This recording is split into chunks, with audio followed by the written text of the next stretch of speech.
यह कहानी एक मां के असीमित प्रेम और त्याग की भावनाओं को दर्शाती है।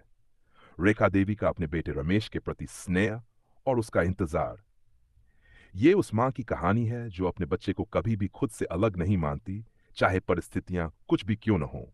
इस कहानी में एक बूढ़ी मां का अकेलापन, उसकी उम्मीदें और अंततः उसकी हताशा बहुत ही संवेदनशील तरीके से चित्रित की गई है।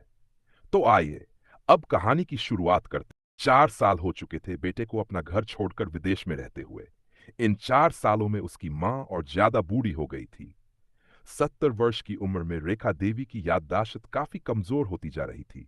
उन्हें रोजमर्रा की चीजें याद ना रहती, लेकिन जो उन्हें हमेशा याद रहता वह था उनका बेटा। दिन हो या रात, एक पल भी ऐसा ना होता जब उन्हें अपने बेटे की याद ना आती। दूसरी तरफ बेटा था, जो साल भर में एक बार अपनी मां को फोन कर लिया करता और 2 मिनट से ज्यादा बातें भी ना किया करता। फिर भी ये बूढ़ी मां टकटकी लगाए अपने बेटे का इंतजार करती रहती। एक दिन बेटे का विदेश से फोन आया। रमेश बोल रहा हूं, तुम्हारा बेटा। कैसी हो मां? मैं ठीक हूं बेटा। तुम, बहू और मेरा पोता कैसा है? मां ने पूछा। सब अच्छे हैं मां, मैं अगले हफ्ते गांव आ रहा हूं मां तुम्हें लेने। अब हम सब साथ में ही लंदन में रहेंगे।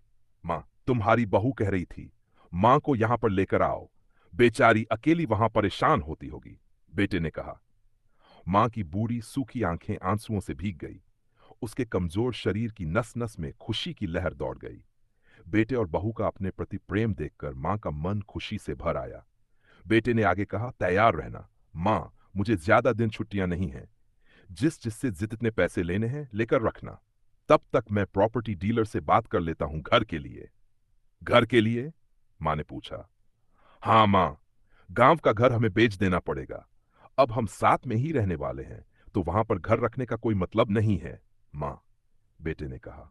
बुढ़ापे की वजह से ठीक से चलने में असक्षम मां पूरे मोहल्ले में घूम घूम कर अपनी इस खुशखबरी को सबको सुनाती रही। सभी को खुशी हुई।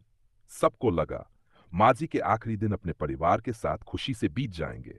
घर वापस आकर मां ने अपने घर के कोने कोने को ऐसे देखा जैसे वह अपने दूसरे बेटे को देख रही हो।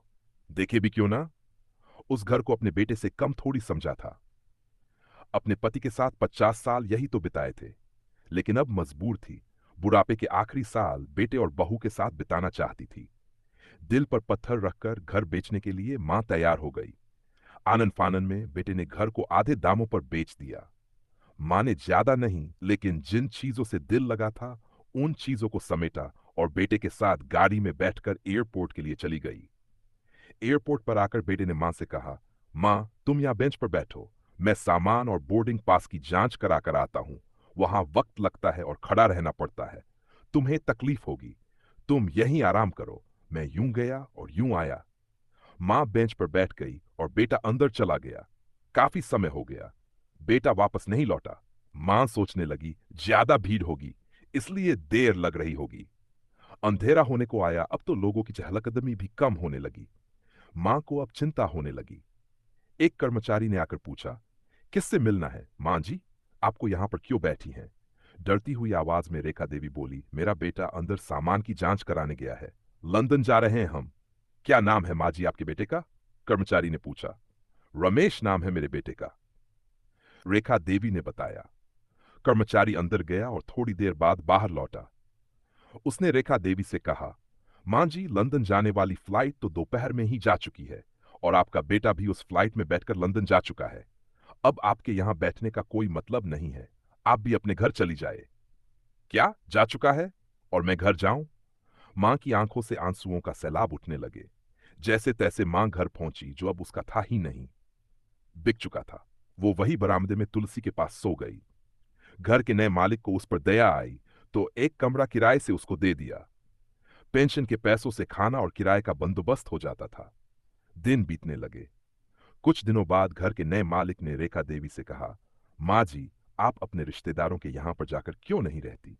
इस उम्र में आपके लिए वही अच्छा होगा। अच्छा तो होगा, लेकिन अगर मेरा बेटा वापस आया तो उसका ख्याल कौन रखेगा? मेरा बेटा बहुत भोला है, उसे अपना ख्याल रखना बिल्कुल नहीं आता। मैं कहीं नहीं जाऊंगी, क्या पता कब उसे मेरी जरूरत पड़ जाने का।